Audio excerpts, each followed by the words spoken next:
dyan ng ating replica pro na 28mm. So project natin, no? Malayo yung forma ng ating replica pro. Yan, pinare-elbow ko na yan. Dati kasi medyo mababa siya, ngayon mataas siya, no? Okay, check sound check natin, no?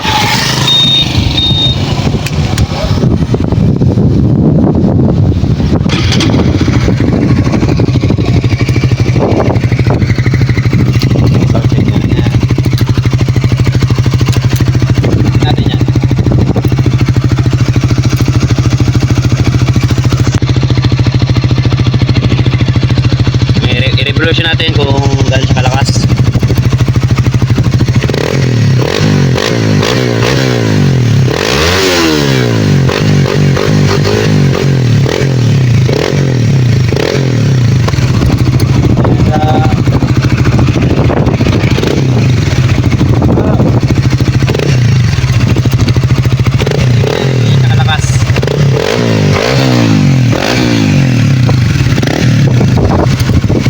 Idle niya, idle.